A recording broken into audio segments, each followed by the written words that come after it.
As you might remember, we don't have a separate equivalent to the ablative case in English. And in Latin, ablative uses are prepositional. And the accusative case also has some prepositional uses, but ablative sort of tends to be this miscellaneous catch-all leftover sort of category. So we're going to have a series of short new videos this week. We're going to do ablative of price, ablative of time, and then accusative of duration of time and accusative of space and degree. Make sure you have your students' notes still printed out to fill them in, and then you probably want to get your pages that have the purple columns or purple rows on them to fill in more ablative ofs and accusative ofs so that you have them handy for reference. All right, the first one is ablative of price. Now in English and Latin, we use numbers to show how much something is worth. I would say the book cost me $5 and we write it as the number 5. Or I sold my phone for $300. And in Latin, the price or value of something is written in the ablative case, and here we do not use a preposition, so without a preposition. So, if I said, arbiter conscientiam pecunia venit, the eyewitness sells his knowledge for money. So here we have the ablative case, and instead of the by with a from, it makes more sense to say for. Okay, so we use the ablative case, no preposition. Now, sometimes I use the partitive genitive and it can accompany the ablative price when using a plural of mille.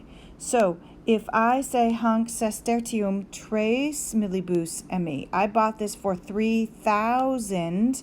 Here we have the genitive, right? The genitive ending, and that's why we could say we bought this for 3,000 sesters, or we could say of sesters, because it is the partitive genitive.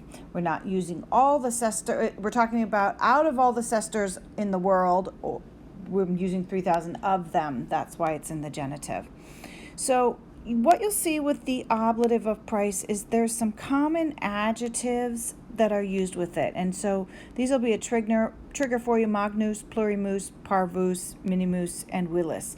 And when these adjectives are used in an ablative of price construction, they'll appear in the ablative case because they're reflecting amount of value or price.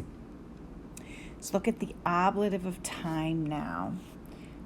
So in Latin, the ablative of time is another one that does not require a preposition.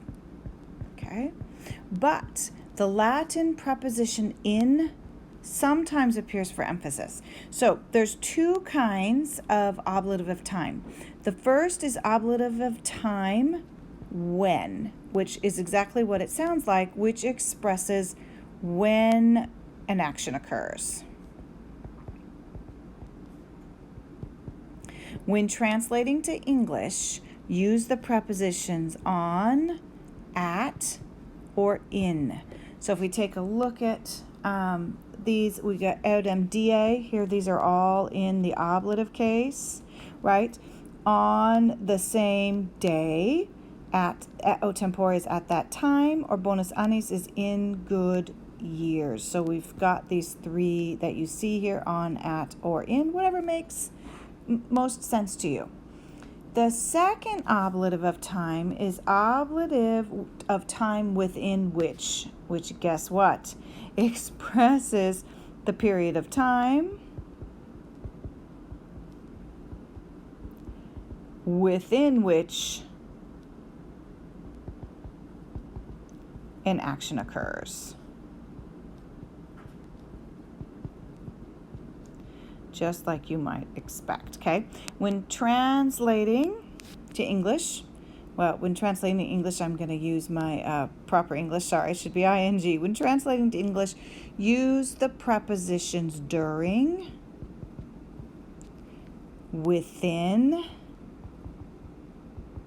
or in. It's most important to make good English sense. So if I said paucis horis, again, ablative, within a few hours.